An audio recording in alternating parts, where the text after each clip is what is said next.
Hello and welcome to episode 4 of Podcast of the Rings, a Rings of Power podcast for the time being. I'm Jessica Lynn, Verdi, and as ever, I'm joined by Alexander Mitchell, Hello. the expert and all experts of Tolkien. Okay.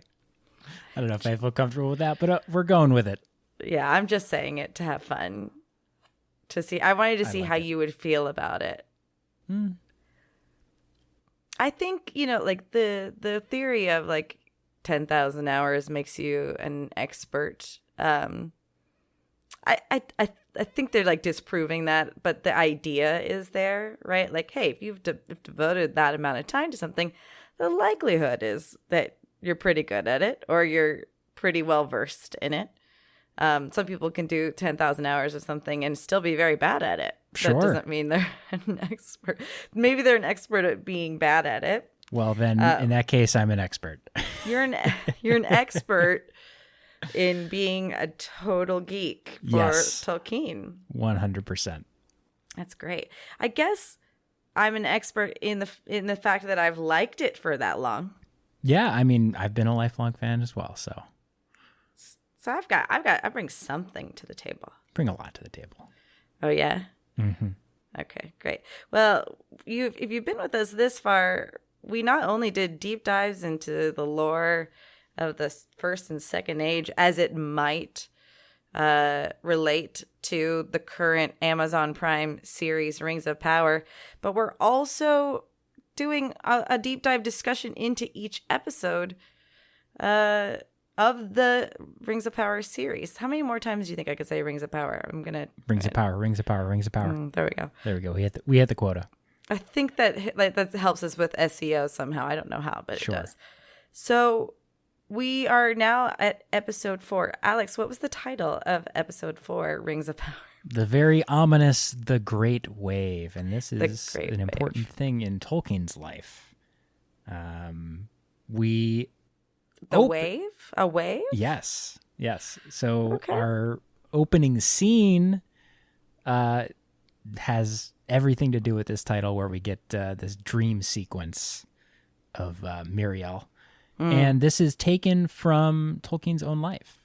He wrote many times about this. He was plagued by this dream of a great wave overtaking the land. Like literally. Yeah.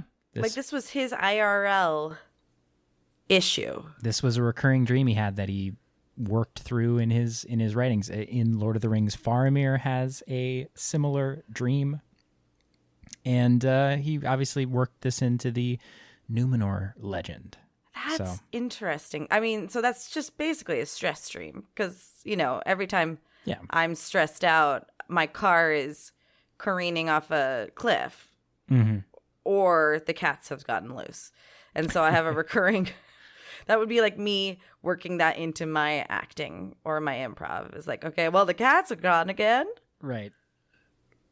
So that's you would just write a interesting. story with a character perpetually losing their animals. But what strong imagery to begin with, right? Oh, yeah. Of a wave. It's definitely striking.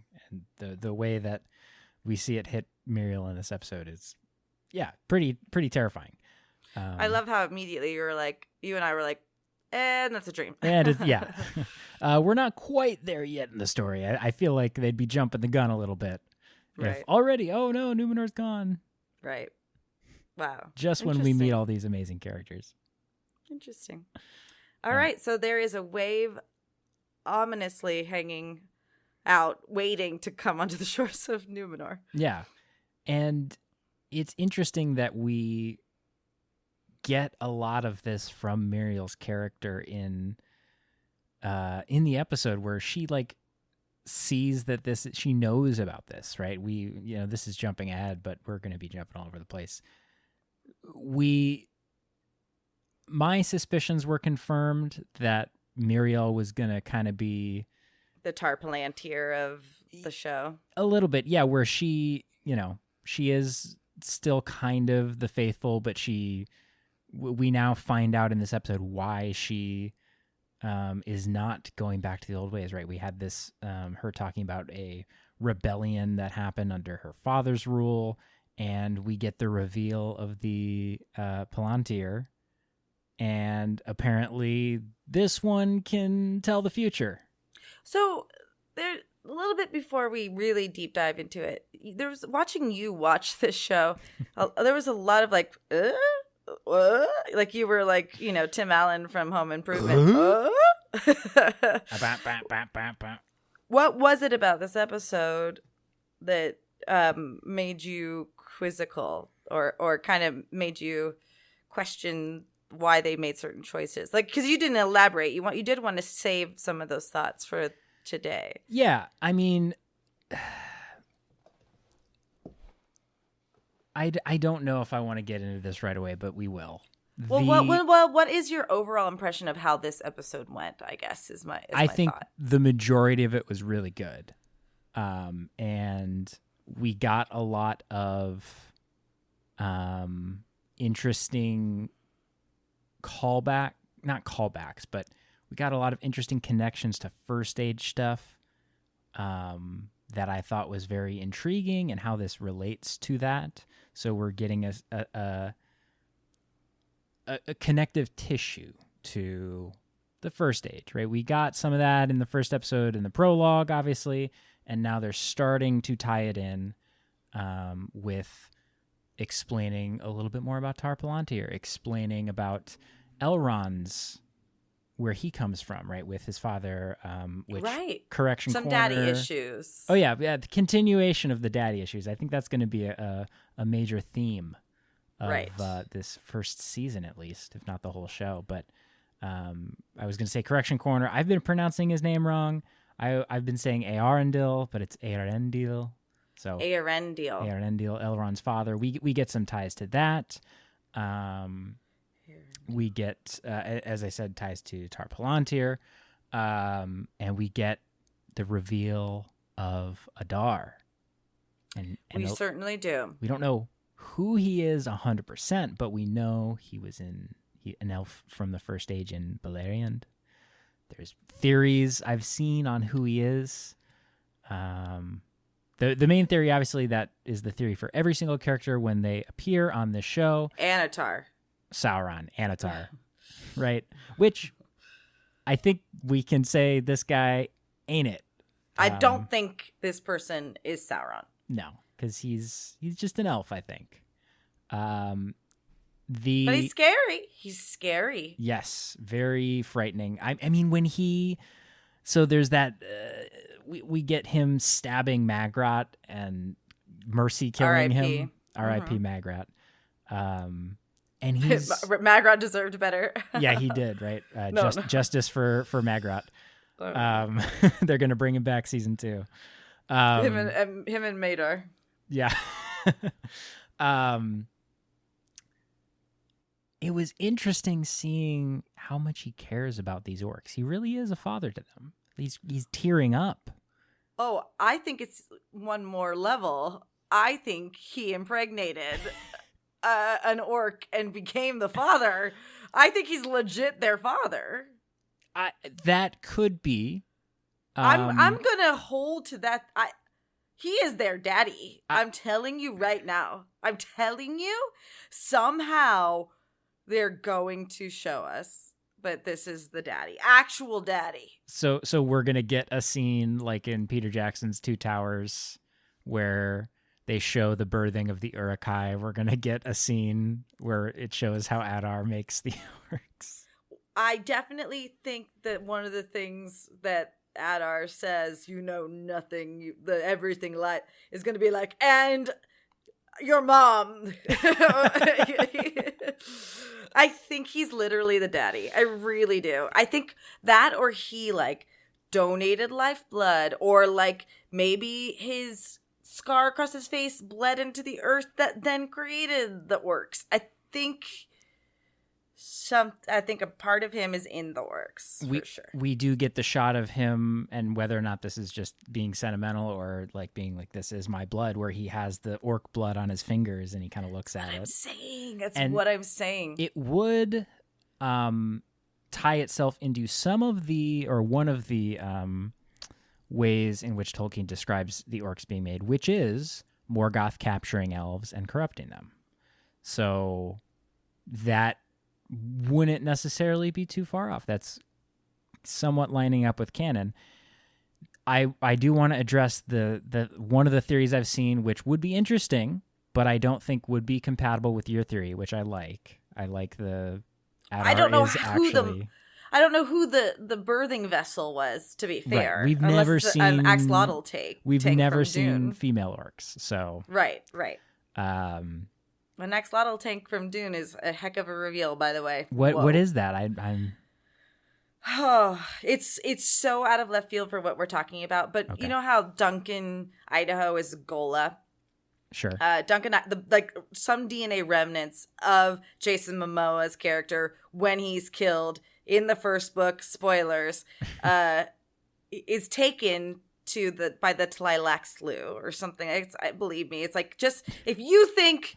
I understand what it's like when I talk about these characters. Now. I'm like, yep, the Tleilaxlu, yep, totally. Ironin deal, that's hard. The Tleilaxlu is another one. It's okay. and I still think I'm saying it incorrectly, but they are DNA bending and can program and etc. And they create Golas, was what they called them, of Duncan, Idaho. And some were corrupt and some were, the Worm King wanted the least corrupt, he wanted a pure Duncan, Idaho. Give me what Duncan, Idaho would have been if he was born 2,000 years ago. Duncan. But all of those versions of Duncans or Golas were made in axolotl tanks. Okay. And no one, all of a sudden, they realize has ever seen a female Tleilaxlu, because I think they're also the face dancers. Because there's face, they can change their DNA. They're just grotesque females, that are gigantic and bulbous and are basically womb vessel machines. Bee. Yes. Wow. Yeah. This is fascinating. So that's who Adar did the deed with. Yeah, there's just some queen bee orc. Yeah. Just exactly. Just spewing out. Ugh. I'm glad we've never seen him, if that's the case. So the theory, it's like Futurama when you're eating slurg or whatever. Slurm. Yeah, when you're totally. It's like that. 100%. If that theory proves not to be true, the other one that I like is that Adar is Maglin, who is an elf, the son of Eol, and there was a city in Beleriand called the Hidden City of Gondolin, one of the sort of utopian elf cities, and it was hidden from the enemy in this little mountain vale, and Maglin was there, and he ended up getting orphaned and had beef with Tuor, who was the king, and he, similarly to Farazan, was like, hey, I want to marry my cousin, but that didn't end up happening, and Tuor married his cousin Idril, so there's jealousy there. And anyway, cool. Morgoth ends up... It's cool if they do it for love, but it's cool if they don't do it for love. It's not cool if they don't do it for love. If it's for love, first cousins are fine? Is that what you're saying? I think that's kind of what you were just saying. Well, there was it was a one-way street. I don't think Idril was into it. Yeah, if you love your first cousin, then and it's consensual, then it's a little bit okay. You heard it here first, folks. In fantasy books. Okay, if it's a fantasy thing, it's fine. Yeah, totally. And it's elves, a different culture. But Maglin ends up betraying the location of Gondolin to Morgoth and goes full bad guy. And he's just upset. Yeah, he's just kind of a sad boy. But ends up in the fall of Gondolin when Morgoth attacks it. There's Balrog and everything. It's pretty cool. Here comes the Balrog. Here comes the Balrog. I'm so glad you finally saw that video. It's so good. Just that innocent grandma enjoying. Here comes the Balrog. If you don't know what I'm talking about, just literally Google that. Just Google it. Google it, baby. Maglin ends up fighting with Tuor and gets thrown off the walls of Gondolin, hits the mountain 3 times, and then falls into flames. Well then this is 100% Adar. Yeah, so the theory that fans have been speculating is that because his face is disfigured, maybe he survived the fall. Ooh. And the timeline would line up. So not that it really matters. Timelines are show. wishy-washy, but so that's another theory, is that he's Maeglin, or he could just be like some random elf. But which works either way, and it doesn't like, it's not a stretch of the imagination to have a new bad guy. You know what I mean? Like something I wanted to ask you, and I keep meaning to ask, because I know this about the worst person in the world, H.P. Lovecraft, literally trash, scourge of the earth. Wrote. I wanted to say the Enchiridion. Thank goodness he didn't write the Enchiridion. That's from Adventure Time. What is the Cthulhu book? What's Necronomicon. The Necronomicon. But I didn't realize that he made it so other people can contribute to the Necronomicon, and it was other people's ideas. Like, I think Cthulhu was someone else's idea. I might be wrong about that. I don't believe he ever actually wrote the Necronomicon. It was a book in his stories. And then other people have added to it. Yeah, the Lovecraft universe, other authors have sort of contributed to that shared mythos that he... Which I like, because it does take it away from that terrible, horrible, bigoted to be fair, and I person. could be wrong on this, I believe he did later in life write things kind of repenting and sort of saying I was wrong and doing some of this stuff. So he did write some terrible things. I'm not going to argue that, and we can acknowledge that. But I think maybe he did later in life go, maybe I was wrong about some of this stuff. Don't think so, but let's both of us do our research. I don't think that's true. But let's look it up later. Sure. My question, in an argument against a lot of the people that are like, this isn't canon, blah, blah, blah, blah. Did or did not Tolkien say, I look forward to people adding to this world? Didn't he say? So where's the... Other minds and hands is the quote. He says, other minds and hands can take up this work, and yeah. But people just are conveniently forgetting that's said, or they don't know that. Or probably they don't know.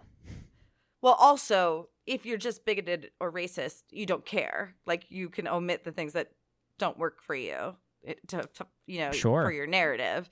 But that I'm glad. I just wanted to like reiterate that. Or if you're not, and you just are like, only the things Tolkien wrote are okay.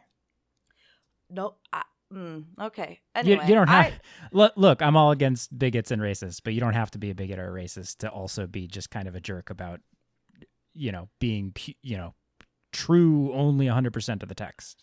True. I guess, but like I have a feeling that the majority of the loudest people are only people who have watched the movies, and I might be wrong about that, but I think you might. Yeah, you might be right. There's a lot of people who I think like to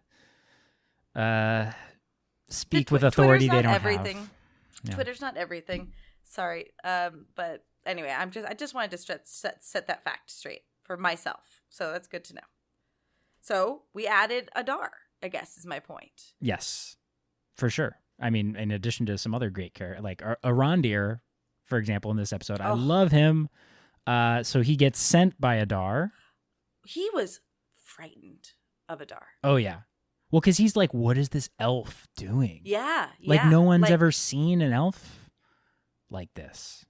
You know? Don't think? No, not at all. They've not seen a corrupt elf. Probably not.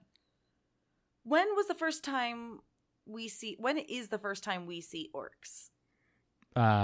In the First Age. Doing what? Fighting the elves in Middle-earth.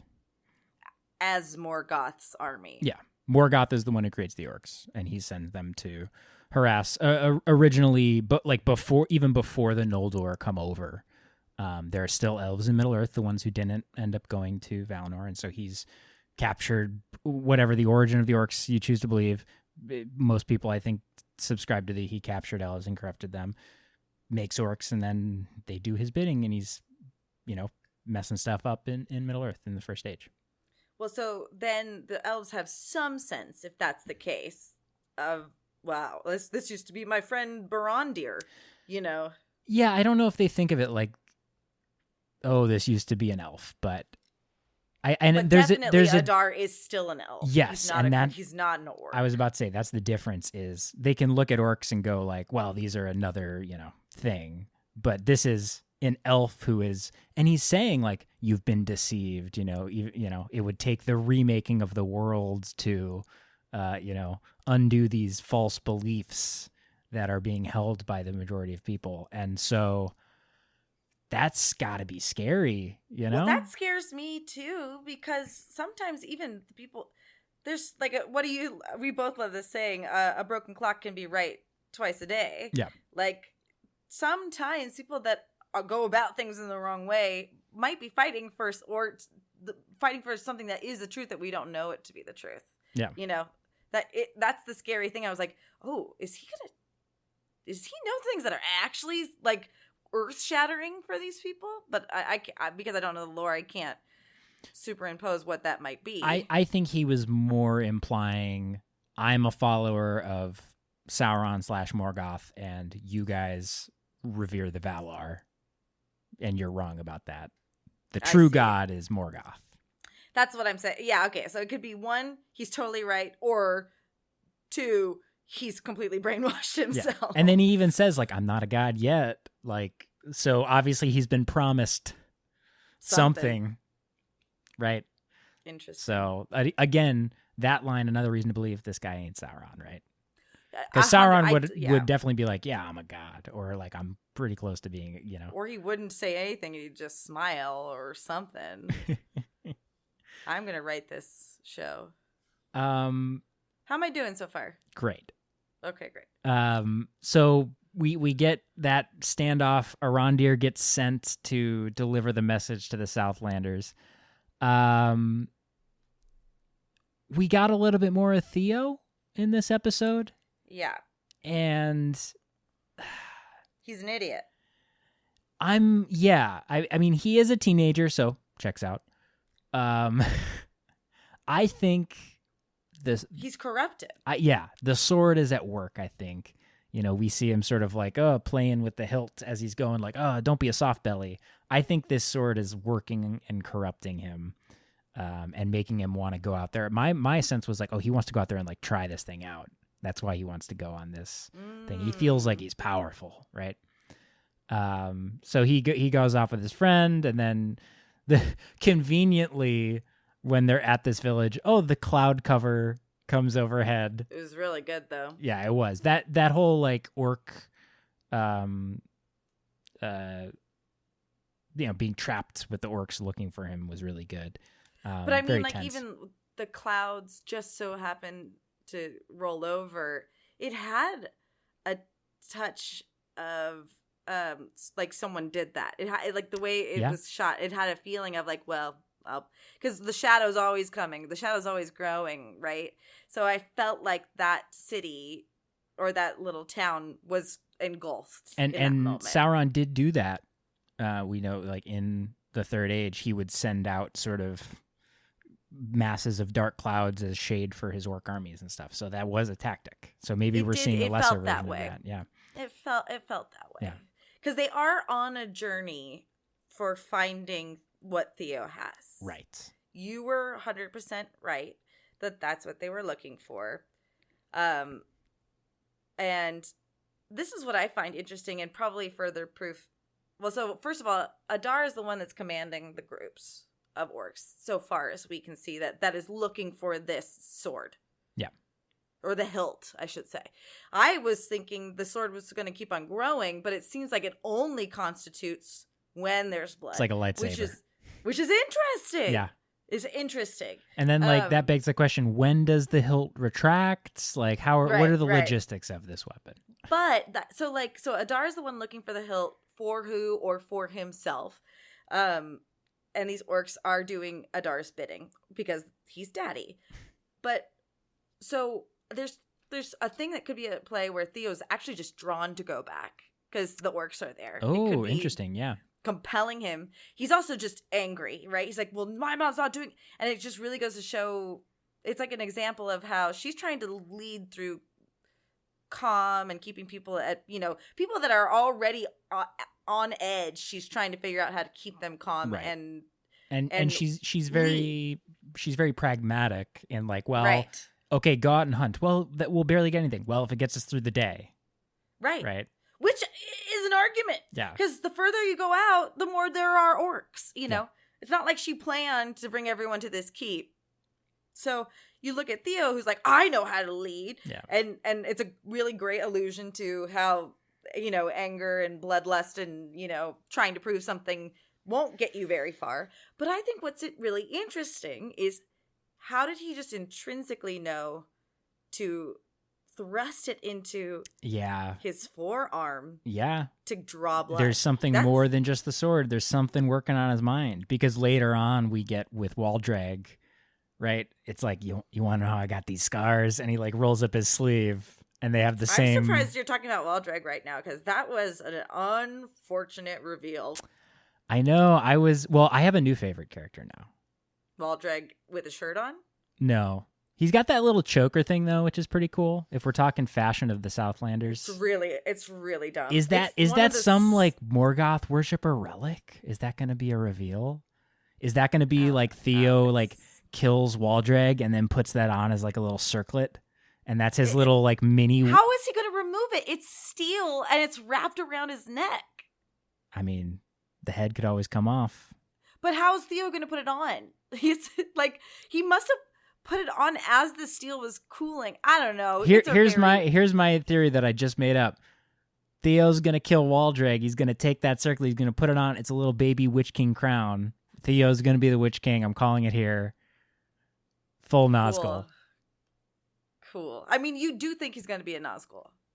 It seems like he's at least going to be corrupted and be evil. I think we're going to lose Theo. And it's going to be sad. It's going to be sad. Was he that likable in the first place? No. I'm not sad for Theo. But that's like any teenager. They're not very likable, but you got to see them through that year. True. That year span. Like it's half not his fault. Yeah. And mom's doing the best she can. Yeah. She's trying to get an elf daddy. Yeah, and Theo doesn't like stepdad.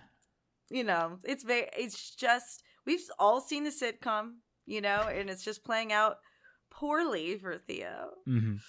Yeah, it's so not yeah, I thought it was very chilling that he knew I'm gonna put it right into my forearm. And Waldrag kind of he clocks Theo's willingness to go, and I think at this point he knows that he took the hilt from him.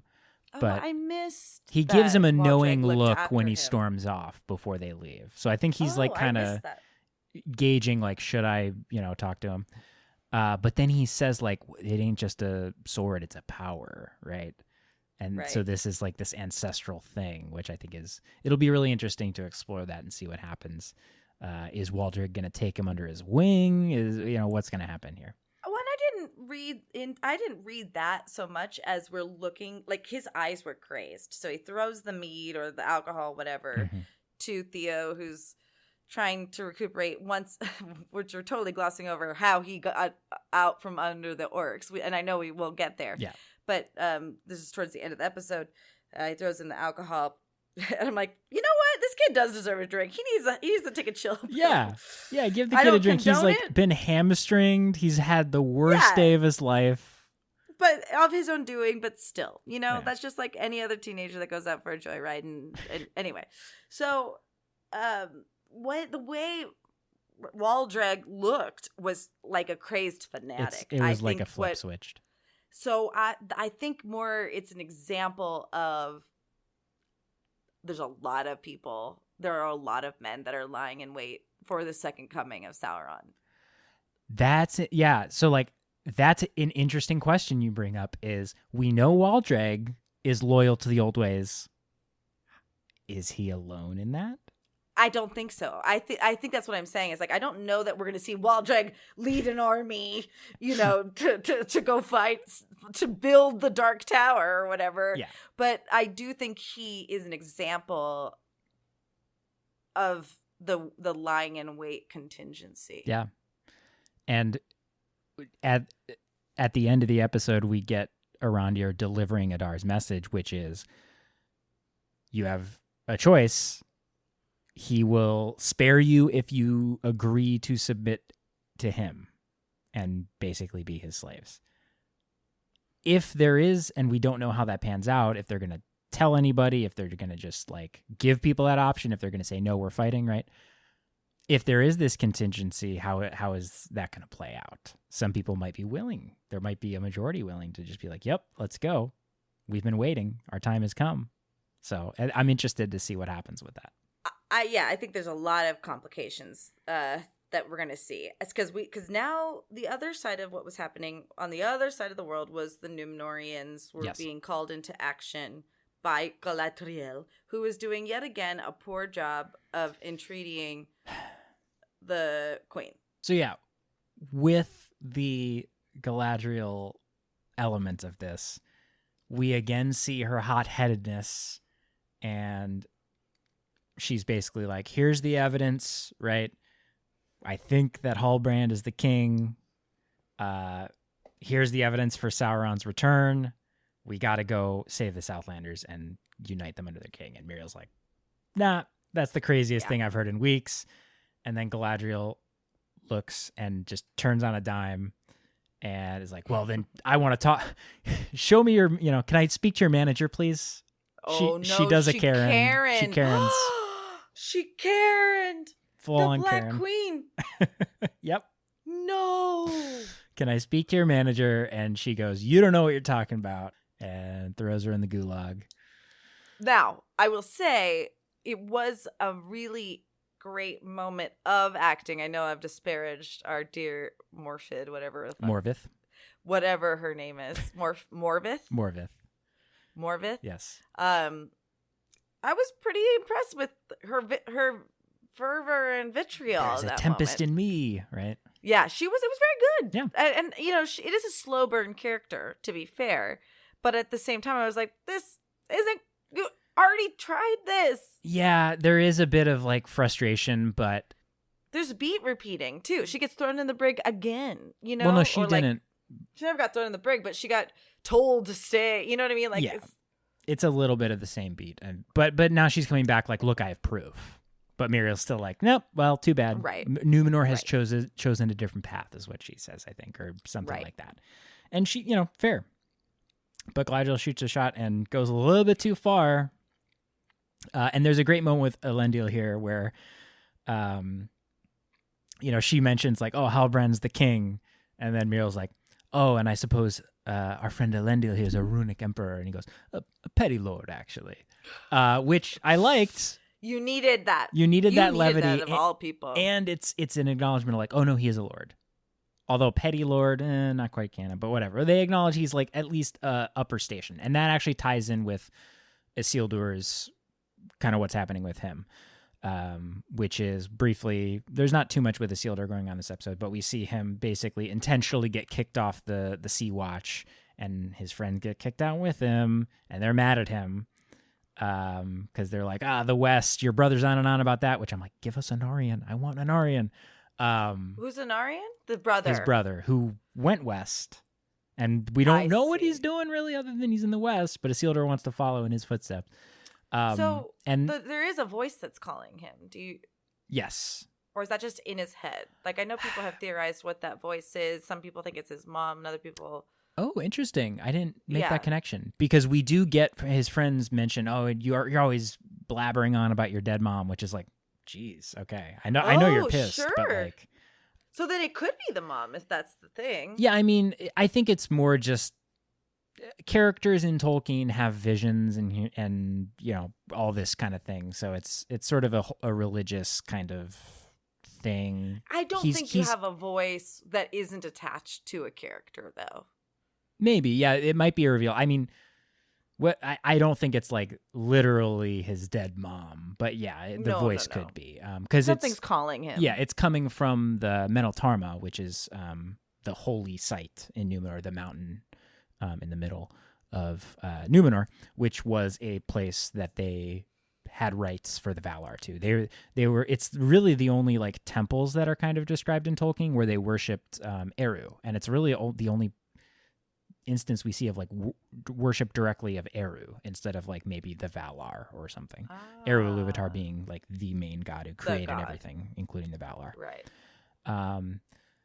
But yeah, so we get that moment with Isildur is he gets his friends kicked off. They're mad. The ones I was kind of the performance of the one, not Valandil, but the other guy, the blonde one, took me out a little bit. Yeah, he's like, oh, I gotta. Like when he goes to like grab Valandil, and like he's like, and like the look, he just kind of looks goofy. I don't know. Oh, I actually totally disagree. Really? I totally bought it. Okay. Because there is that guy who is just like he's like the follower, but not like he's like every friend group has that dude who's like he's like all heart and tummy, that guy, and I totally believe it. Okay, you're turning me on it. So, you know, one of the things that's fun about acting is where does the character lead from? Some might like literally lead with their crotch, some lead with their head, you know, like, and these do inform choices that the character makes. That character is tummy. His tummy hurts when something bad happens. He's the Numenor, the only Numenorian with IBS. But no, like, yeah, totally. He does have a Maedor thing too. He does have like a Maedor, Maethor. Yeah, is it? I thought it's Maedor. The DH is pronounced like. Oh, thank you, Maethor. It's like Morvith. I can't win for trying. D on the end of her name is. Well, then she's perfectly an elf. Exactly. Well, Tolkien based Elvish on Welsh, so, or among other languages, and like I think Finnish too. That's interesting. I'm learning so much from you, Alex. We should do a podcast. That's a great idea. Think that guy has like he's of the same. He's cut of the same cloth, just a little more dope. You're selling me on him. I'm seeing his performance in a different light. Yeah.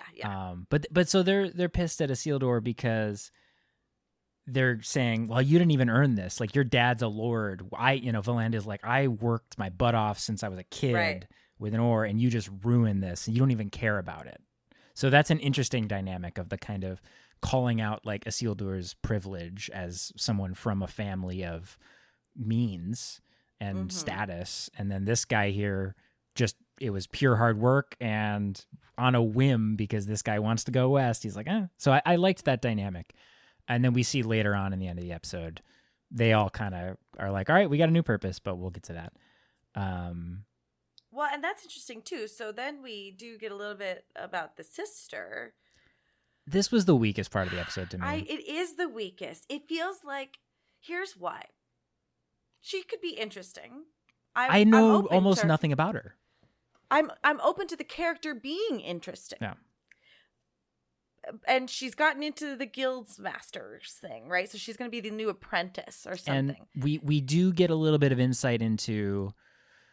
I wish I knew how she felt about it. We kind of can infer it a little bit, but she's kind of being given the menial grunt work, right? Well, so that's what I was going to say. It's interesting that she's going to have to go Cinderella it, and they do come from means, but she's being she's obviously not being taken seriously. So she's going to have a small little arc of, take me seriously. I've built these things. Look at my fluffy lips. And and the thing is like, you've spent $1 billion on a TV show and you need to insert romantic D plot here, like with two characters that don't exist. Well, here's the thing. And a character that we just met this episode, and both his scenes are just romance D-plot, except for the intro we get to him where he's Farazan's son, Kemen we're talking about. Which I just don't think I can't imagine that character. Here's the thing. Here's my little prediction. He's not going to be a good guy. He's wooing her, and we're going to see him not be a good guy. I disagree. Here's why. Okay. Here's why. We get the intro to him with Farazan in the market, where he is reporting to Farazan, so clearly there's a subservience there. He's not only his son, but he works for him.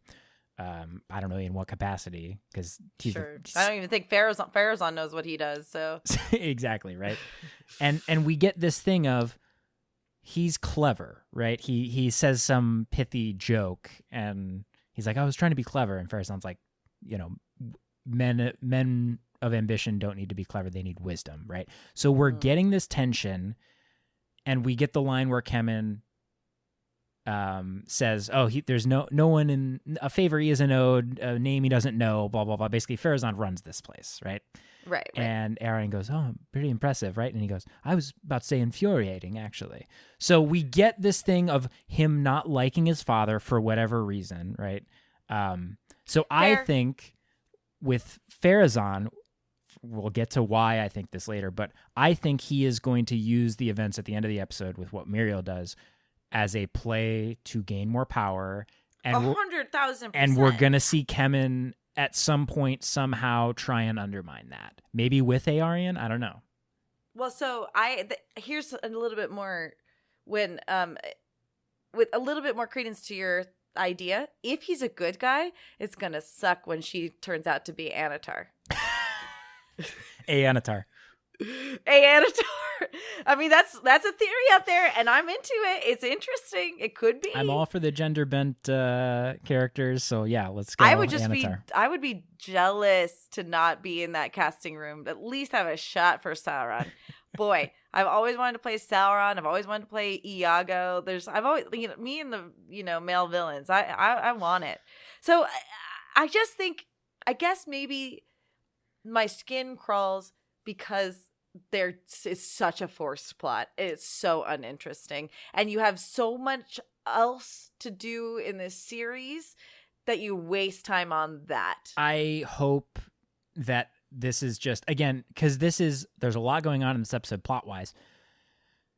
We get 2 little scenes or 3 little scenes, really, or maybe it's 2. I don't know. Very little scenes, minor scenes, and you could tell they were chopped, like cut.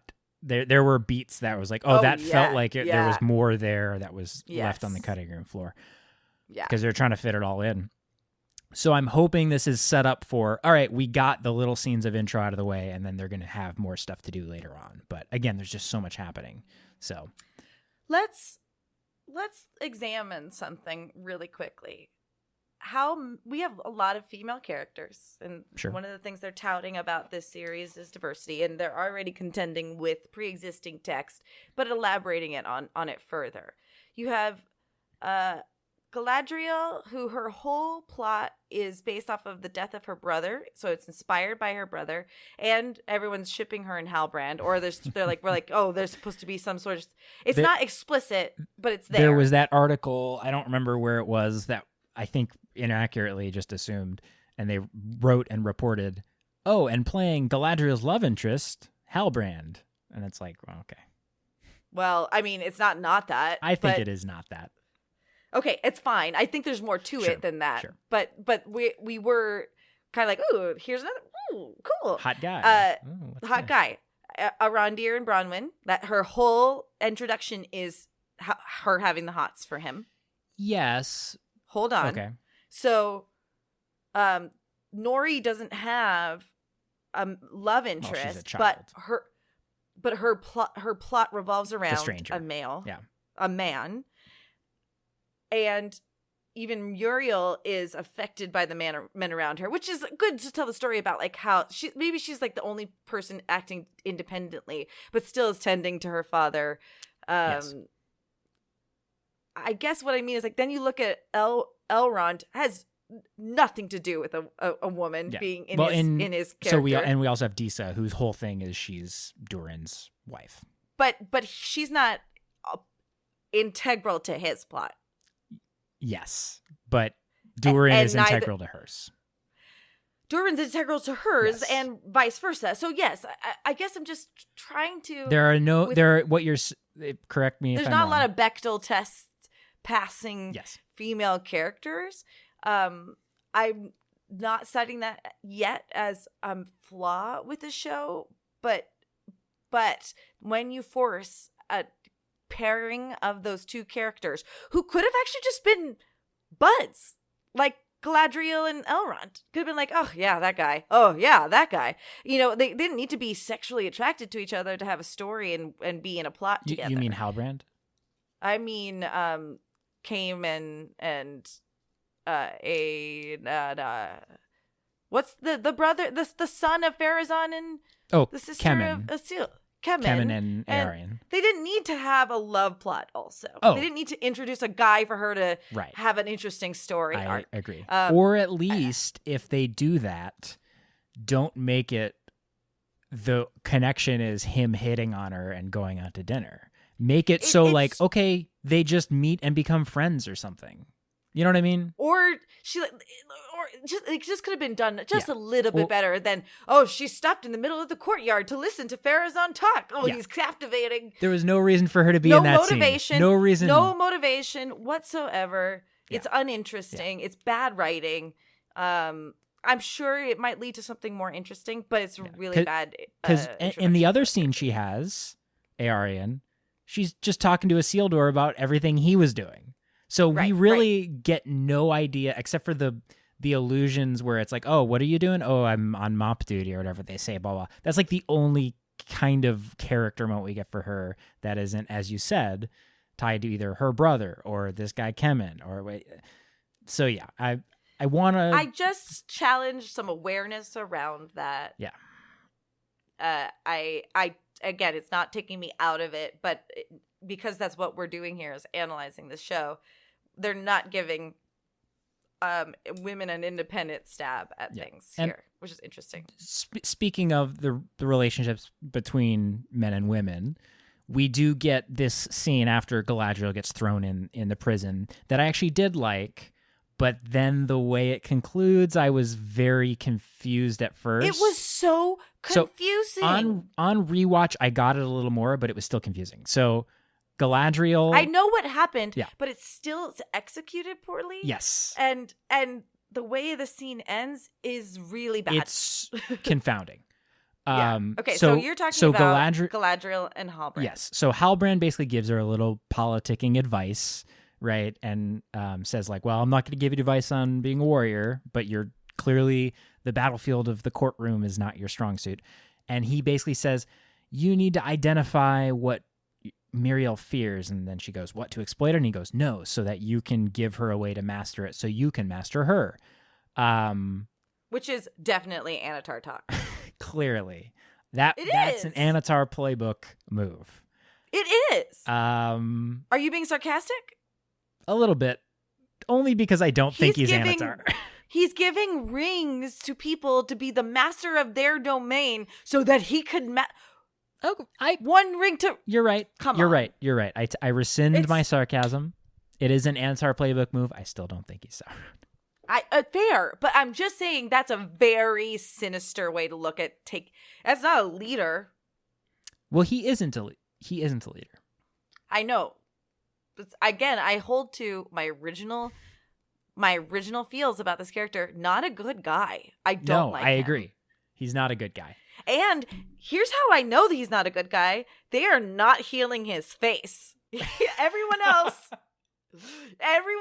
has been doing just fine and getting better after a couple scrapes and bruises. He has herpes, and that's okay, but he needs to get it treated.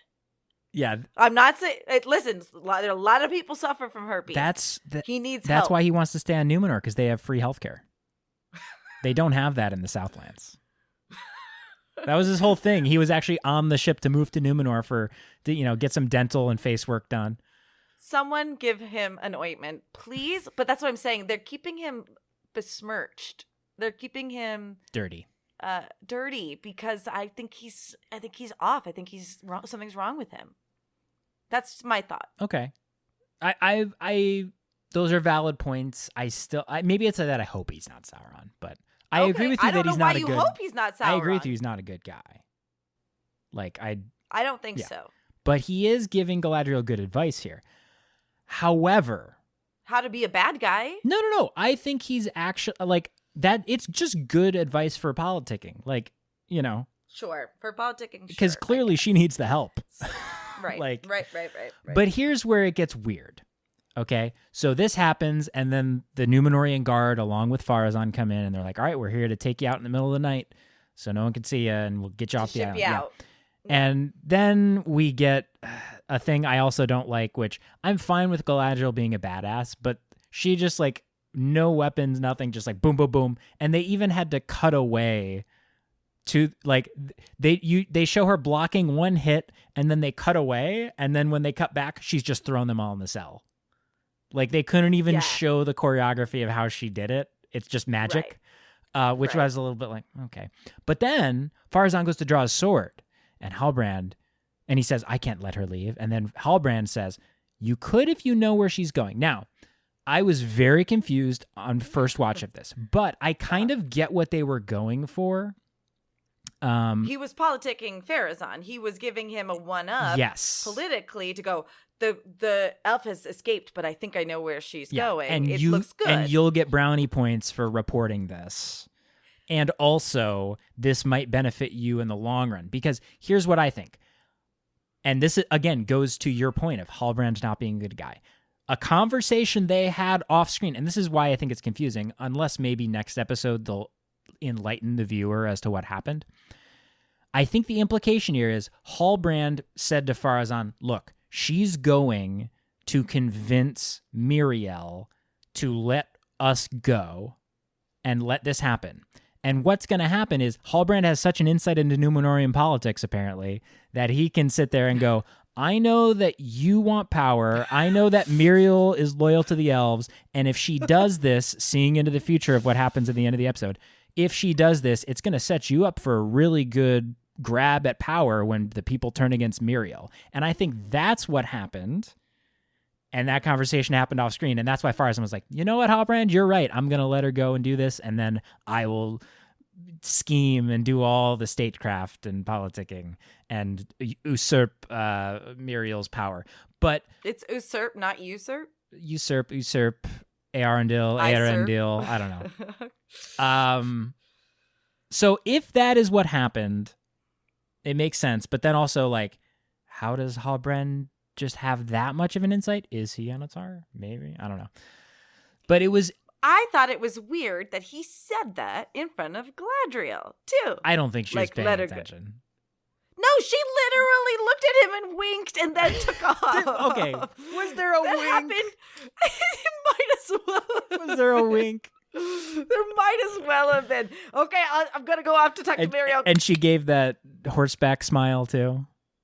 It was, I'm just saying, he said that to her, and then you see her throw them in the clink. No, it's after. It's when she's already running off. It? I'm pretty sure. Either way. It's bad editing also. It was very confusing on the first watch. I was like, what? And maybe I'm just a dumb viewer, but I mean, I don't know. Like, I don't think so. It took me, like, it wasn't until the second watch through that I was like, oh, I kind of get what happened. Because then when Galadriel does get to the tower where Tar Palantir is, Miriel's there. Because clearly she's been tipped off. Right, absolutely. Which I thought it was weird. If that was the case, why is everyone going, the elf has escaped! The elf has escaped! Like, why are you running around town yelling that out loud if you want to have, like, because I think Pharazôn just told Miriel. And she was like, because she doesn't want people knowing about Tar Palantir's full decline, so she's not going to bring a bunch of guard. She's just going to go herself. So she wants all the guard to go do something else. Like, that's what I'm saying. Is like, why were they running around town going the elf? Yeah, to make it look like they're doing something, and then Miriel can go and confront her. Like, that made sense to me because the whole thing is she wants to keep Tar Palantir's state a secret, so she's not going to want anyone else there. Okay. So then we get them kind of conversing, and this is where it started to fall apart. Like, I just don't. And again, maybe I just wasn't following it, but like, where did Galadriel give Miriel a solution to her fear to master it? Like, it didn't happen. Because the fear is everyone's going to know about my father's state and blah, blah, blah. I'm like, Galadriel kind of just appealed to the faithful side of her, which is what she was doing before, but maybe being a little nicer about it. And granted, it didn't work. So maybe it was just showing Galadriel's ineptitude to enact Halbrand's advice. I don't know. But it was a little confusing because it just seemed like, okay, so it took, like, Miriel just changed because, oh, well, Galadriel knows my secret, my dad's secret now, so I'll be honest with her. Like, it didn't work for me. It seemed like just kind of a, like, roundabout way to get them to have this conversation and be in the tower with the Palantir and introduce Tar Palantir like we see him on screen. It was a little weird. But we do get insights into Miriel's state of mind of like, well, I don't want to be openly faithful because that didn't work for my father, and I'm just kind of towing the line. And if she thinks that Numenor's downfall is going to be a result of like unrest and civil war and everything, and not what it actually ends up being. So it makes sense what she's doing. And then we get the Palantir moment of seeing, Galadriel sees the vision that we saw in the beginning of the episode, which is cool. And we get, again, the theme of like which will become important at the very end, the tears of the Valar, right? The petals falling from the white tree. And a line from Muriel here where, we have to respect the gods, essentially. So we get that moment. We get the setup for that later on where, so at the end of the episode, again, Galadriel's plea does not work. She's going to be sent off, but just not in the middle of the night this time. Because it's daytime now. Yeah, exactly. Which works for the scene. And then the tree sheds its petals and the tears of Valor. And Elendil and Muriel share this look of like, oh crap. Like, This is a big deal. Right. And so then Muriel just changes on a dime, like, all right, I'm going to listen to Galadriel because she had a sign from the gods. And that's where we get the setup of, I think this is going to be her undoing. And when she goes, because she is personally going, here's the big thing. Muriel? Oh, that's right. She's personally going to escort Galadriel with, also, they just let Halbrand out of the dungeon. Right. Like. Well, yeah. But also, Halbrand wanted to stay in Numenor, too. So this is not part of his plan? Or does this take Sauron directly to the Southland? Yeah, maybe. Oh. I'm telling you. Maybe this was the lady doth protest, right? Oh, no, I want to stay. Actually, I don't want to stay. I want to meet up with Daddy, Adar. Right. Maybe. You're selling me on the Halbrandis Anatar theory, even though I hate it. It's unfortunate. I know, but it is. But so they just let him out of jail, even though he broke a dude's arm in half. Oh, you're a king. It's fine. I mean, she also bested 4 guards. Right, so, right. Like, it happens every day in Numenor. Yeah, and it's just all is forgiven because the Valar shed some tears. But yeah, I like the look Elendil shares with Muriel of like, oh, this means something, even though we might not agree on some things, right? And him giving, go in peace in Quenya was nice to Galadriel. And so she's going to go, and she needs a Queen's Guard. So Isildur and, Valandil first, and then the guy I can't remember, Tummy guy. They're like, I volunteer. And then Isildur's like, I volunteer. And there's a look between him and his dad like, what? And so it'll be interesting to see what happens with that. Because he doesn't know yet. He does not. He does not know that he's not part of the Sea Watch. I also do not think that this will repair the relationship with the friend who, I don't think so.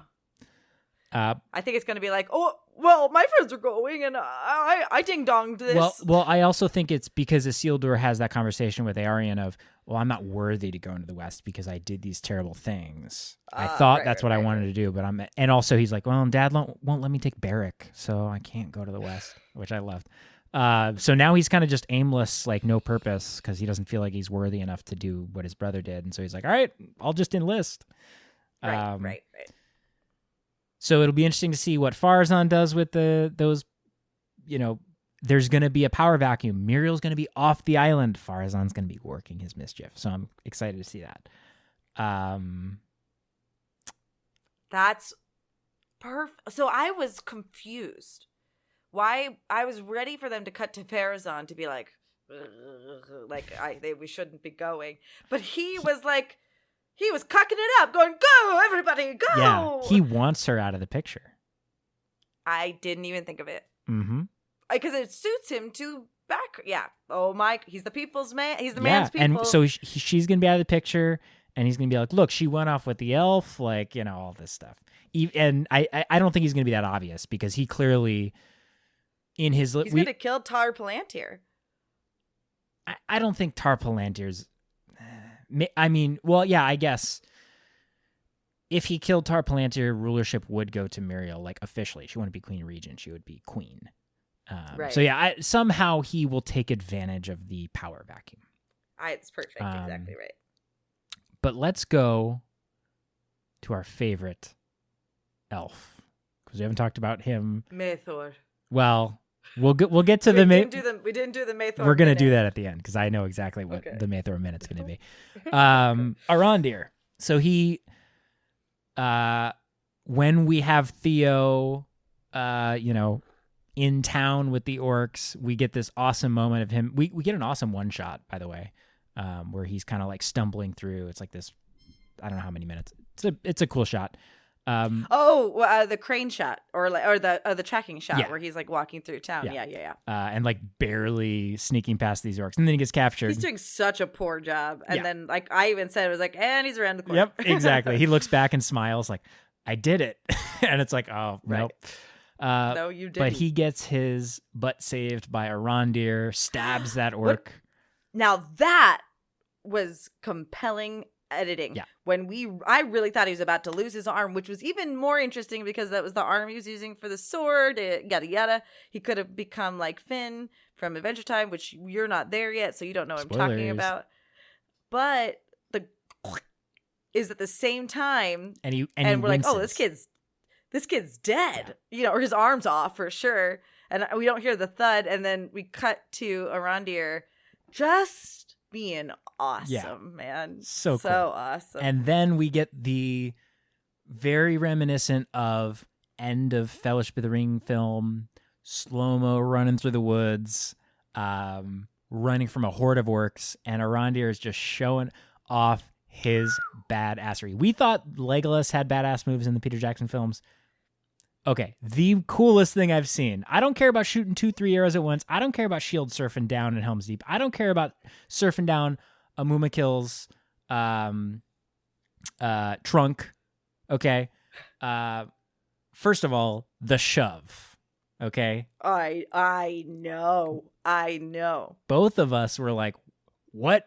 What has he turned? Is he working for Adar now? And then you see in slow-mo like the arrow just narrowly go over his head. Awesome. And then when he grabs the arrow out of the air, turns around and shoots it back. Here's my so guess. Cool. It was the best. They've given him 2 really sick slow-mo action shots. This guy is going to be the breakout actor of this whole series. I think they know it too. There's also a picture of him and Orlando Bloom on his Twitter with mellon, which is so obviously Orlando Bloom's like, look guys, I still exist. I know I'm married to Katy Perry, but I'm still doing other things. And here's my thought about that scene. I bet you they didn't shoot it in real time. I think he did the slow motion act of catching it. Oh, maybe. Like, I think there. Yeah, it looked like a practical shot where he was moving slowly and like the arrow was on a track or something. Yeah, or they CGI'd the arrow in. I don't think so. I mean, I have no idea. If they CGI'd it, it's impeccable. If they didn't, it's impeccable. It is compelling TV. Mm-hmm. I am telling you now. And then to see him, let go of the arrow and his cheek is blah, blah, blah. It's friggin' good. And then Bronwyn being dumb. Yeah, she runs out to meet them. She's pretty dumb. Yeah, and then he's like, go. But then we get that cool shot of the sun. In her maxi dress of all things. It's like, girl, what are you going to do? She's got one outfit. They're Southlanders. I guess. But it was a cool shot with the sun and the orcs. Like, good thing they're bad shots. Well, and someone tweeted perfectly, he didn't magically replenish his bow. He was out, and so he used his knife or his arrows. Yes. His quiver was out, so he had his short sword and was gonna do some damage with that if the sun didn't stop the orcs. It was awesome. It was great. I mean, best action Theo doesn't so far. deserve this. Oh my god, Theo does not deserve this at all. But Arondir is a great example of, you wouldn't expect. He's like the survivor, right? Like he's like the Tom Cruise of every movie. He's like, oh, if you watch War of the Worlds, Tom Cruise's character should not win. It's just or live. It's just the character that ends up living. Yes, exactly. That's why you're following him. And Arondir is that. Like he's not the lead, but like he got thrust into the lead role because you would hope every elf that's in an army capability or a warrior capability could do what Arondir's doing. He's mastering it. He's like he's like showing up for business. We all know that, as you said, Arondir's not the lead. We know that Maethor is the lead, and he just happened to die, and so we're following Arondir now. You know, let's to round out this perfect podcast of we haven't even talked about Elrond and Durin. Oh my God, this is the longest podcast. This episode was so good. There's so much to digest. I didn't think you thought it was good. Okay. No, I think it's. I mean, I have problems with it, but it's good. Sure. Okay. So we'll get to the Maethor minute before we got to do Arondir being our. No, I think Maethor minute's at the end. That's what I'm saying. Do Elrond and Durin, and we'll get there. Happy to talk about. Oh, this is the last. This is where we'll leave it on Arondir. Is they still haven't kissed. She held his hand. Ooh. All Alex wanted was he's like. Throw her against the wall. Throw her against the wall and kiss her. I didn't know you were such a shipper. Those walls on those walls on the battlements they were on, or a couple feet. Just crouch down. Perfect. Have your moment. Come on. Perfect height. Yeah. If they wait any longer, one of them will die. Yep. And I don't even know that I ship them all that much, but it's hot. And I want them to. It's so hot. They're really making us work for it. And so I'm just acknowledging it. Yeah. So, yes, of course, you can have a character that has their storyline revolve around a partnership. It can be hot, though. It has to be good and earned. Yeah. Although, to be fair, I think Bronwyn's doesn't revolve around that. I think it more revolves around her, trying to look out for her people and trying to be a leader. I think that's more the central thrust of her character, as it is. It is. So. But I mean, it is. Yeah, we all know what we're really here for, right? The thrust of the character. Precisely. Moving on to Elrond and Durin, we get an awesome moment with Celebrimbor, where again we have threads of Eärendil throughout this episode. Celebrimbor talking to Elrond about his father, and I did know your dad, and he told me. I just remembered, he said that my fate would be in his son's hands.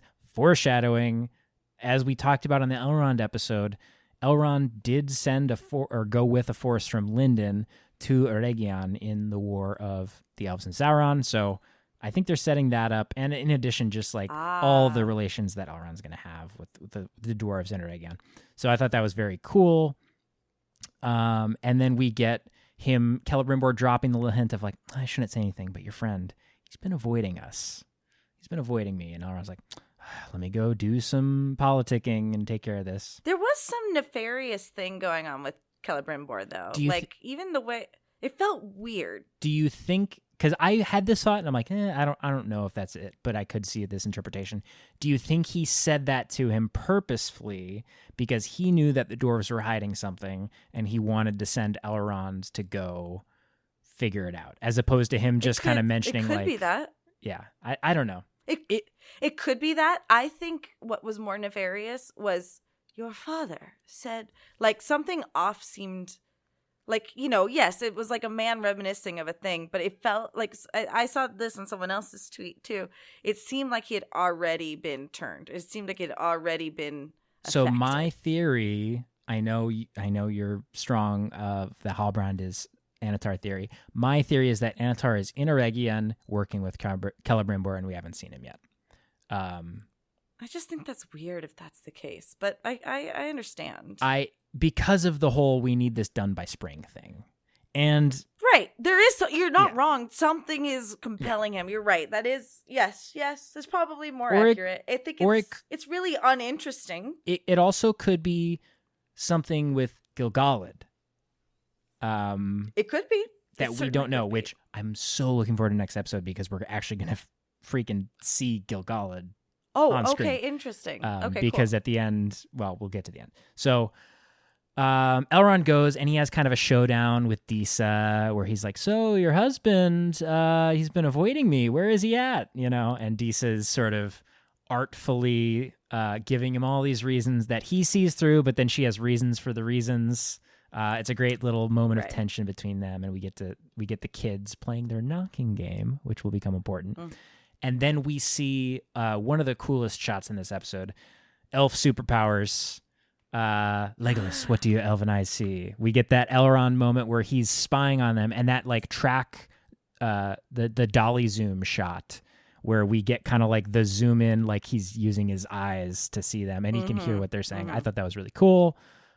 So he hears that conversation between Disa and Durin and finds out about the secret mine underneath the Miromare, goes there and confronts Durin. Durin's like, I knew it, right? Elrond's like, what are you talking about? I'm just here because you've been avoiding my calls, right?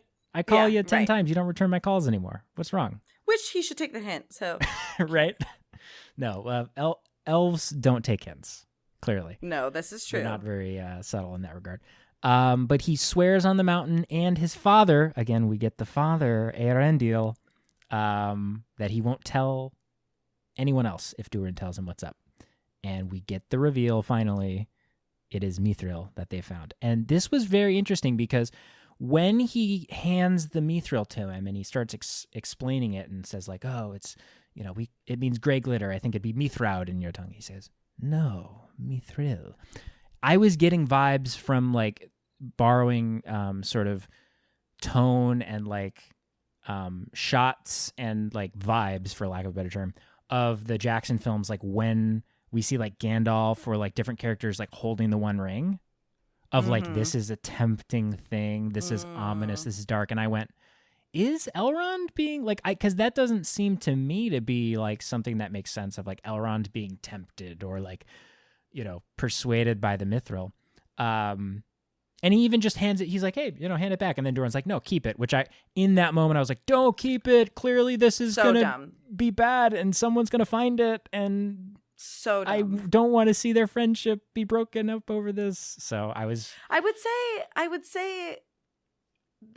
don't know if it was tempted so much as Elrond going, wow, this could really help me politically, and Celebrimbor could really use this for, still having no idea really how this metal works. There was something going on. Well, we know how it works. It's lighter than silk and stronger than steel. I said it.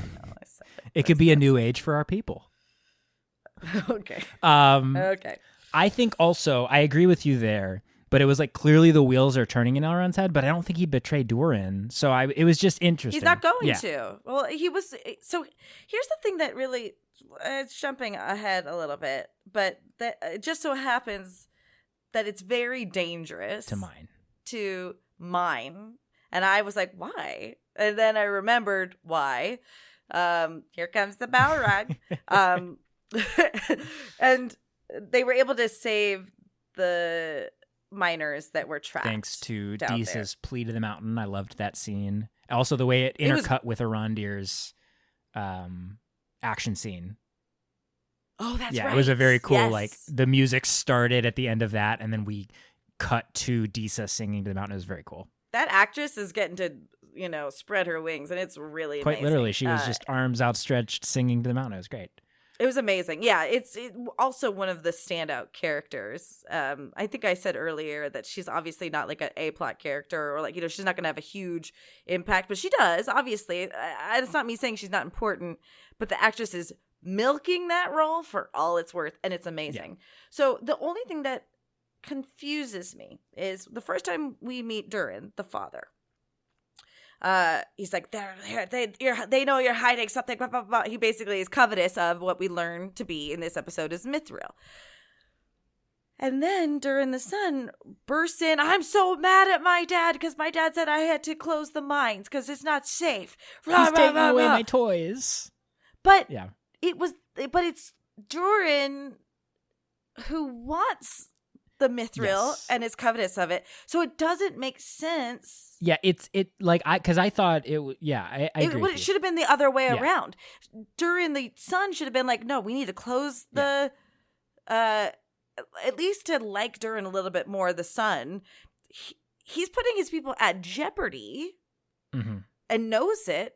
It would have been more interesting to see the father be that, well, not more interesting, more predictable, to be the one to say, no, put them in harm's way. We need the Mithril. This is ours. And Durin fighting. I just thought it was just weird. That's not what I imagined them to set the characters up to be. Yeah, it was interesting because in that first scene we got with the Durins, I thought that was the dynamic, right?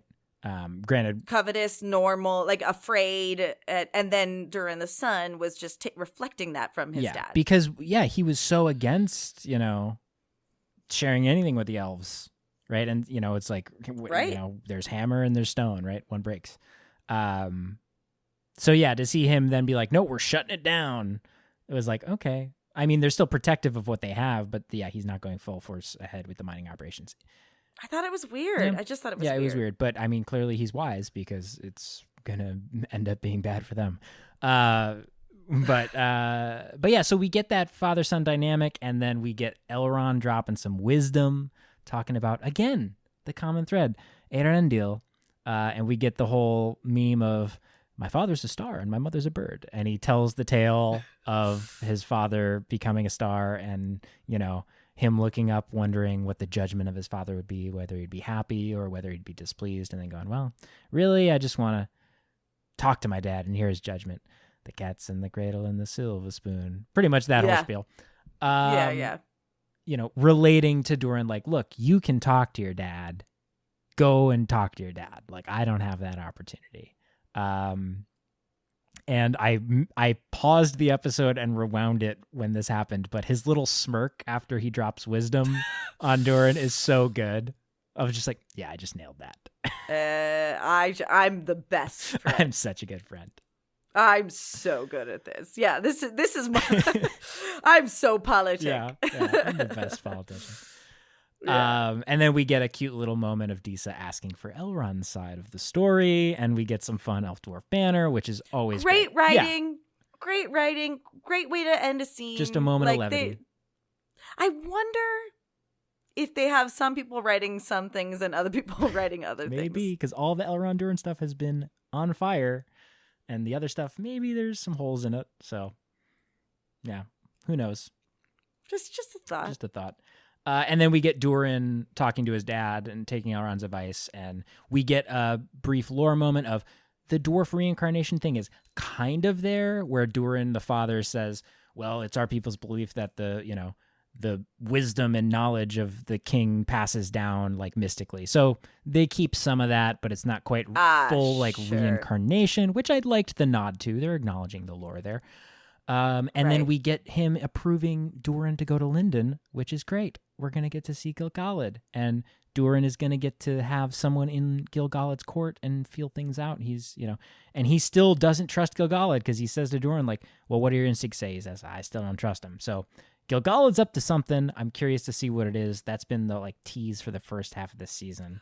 I thought he was saying that he didn't trust Elrond, or the reason that they were building Eregion. I mean, yeah, but that's, I think, all tied in with Gil-galad. Gil-galad and Celebrimbor are clearly working together, and they know something Elrond doesn't, I think.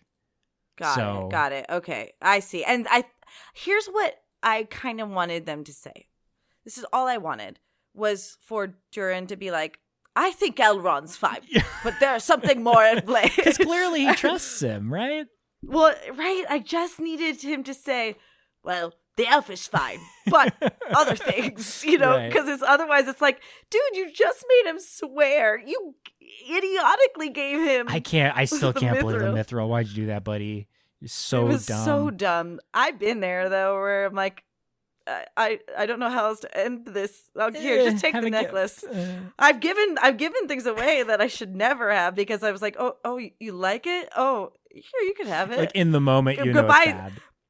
I gave away 3DS to a kid that came into my restaurant that I liked. I thought the kid was awesome. And the dad was like, what are you doing? I was like, I'm done with it. Wow. I know, because I'm dumb and it was awkward. Jess. I know. You're Durin. I know. I'm just saying I understand the impetus. I can't fully blame him. I'm not proud. Yeah. We've all been there. We've all been Durin. So's your mom. So I think we've got basically this episode of ours is longer than the episode. What is our Maethor moment? Maethor minute is, here's what Maethor would have done. He would have been with Arondir, and when Adar was talking to him, he would have had some quips about his face. Clearly, he's going to make some off-color jokes. And he would have been the one ready to stab with the little piece of obsidian. He would have. But you know what? he would have stabbed and he would have died. No! This is the Maythorn minute. This is how he dies every episode. We did to figure out the way he dies in every episode. No, I don't want to relive this every week. I hate this. I know, but it's so true. He's like, what other impetuous thing is it going to do that's going to make him die? You know it's that. Well, okay, because I was going to say he does that. They go together, and then he has some more arrow-flinging awesome moments with Arondir, because as we said, he actually is the main elf character. So he's going to like catch 2 arrows at once. And then also when Arondir and Bronwyn are at the top of the wall, Maythor is there and he's full on wingmanning. He's had a change of heart after facing death.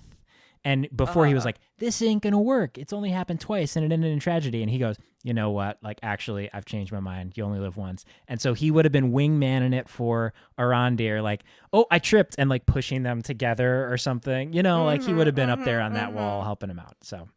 Sure. And he would have come up to Waldreg and been like, why are you giving this kid alcohol? I'll take it. And we don't get any of the reveal that there's Morgoth. Yeah, he just shuts down that whole plot line.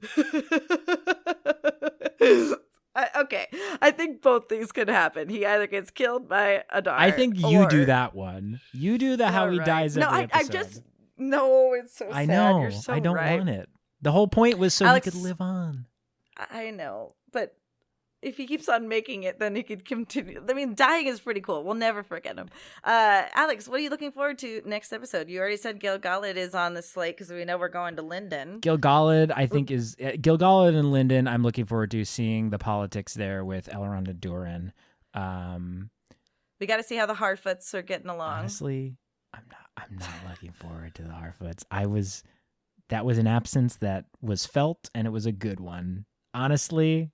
Because, like, in the last episode, I felt like whenever we cut back to him, it kind of dragged. So I think they needed to get onto the road, and I think we're going to see some more story movement. So I'm hopeful. So I know what you're saying. I can mirror what you're saying, but I think we're going to be getting more story. And I think the more we get about the stranger, it will be more interesting. So we did get a little tidbit of Waldreg saying, oh, did you see the star? That means the Sauron's coming. So there's some connection there. Does that mean he is Sauron? Does that mean he is a Maya who is being sent when Sauron's rise is imminent? We'll see. But so more Harfoots. If we learn more about the stranger, that'd be cool. And just, I want to like Nori, so I hope they make me like Nori. And then, I think I would really like to see Aarion get fleshed out more as a character. I hope we get more of that. I would agree. Again, nothing wrong with a romantic plot, but let's just give her a little bit more work to do. What about you? As opposed to Cinderella-ing. I'm not as closely like, oh, look I remember this from the trailer. We haven't seen this scene or whatever. I just want to see Durin do right by our dude and be like, I trust you. Sure. But everything else, what's going on? Or, and I think I want to know a little bit more. Celebrimbor's is not going to obviously come with them, but I think I want to know a little bit more behind Celebrimbor's fervor. Yeah, what his motivations are. And we better get a gosh darn kiss. I swear to God. We left on Arondir and Bronwyn looking out, like not having a clue what they're going to do. With all the men in one area, either going to give them up to Sauron or whatever, Adar, or save them. It looks very bleak, and I don't have an idea either. So I'm really interested to see how they're gonna tackle that. Mm-hmm. Alex, as always, thank you so much for being my partner in pod and in life. And I'm so glad that we get to geek out about this stuff together. I didn't expect to want to talk about it for this long, and this was easy. It is so much fun. And I think we can safely say we're enjoying this show. If you don't already, you're going to want to follow Alex on his Twitch at twitch.tv/Solkatu, SOLKATTU. And he's going to be doing a watch along of the first 4 Rings of Power episodes on his Twitch this week, in waiting for episode 5 of Rings of Power to come along. So join his Discord, join his Twitch. Make sure you hit that follow button so you get notified when he goes live, so you too can rewatch with the dorkiest of the dorks of Tolkien fans. And me, I'll probably be there.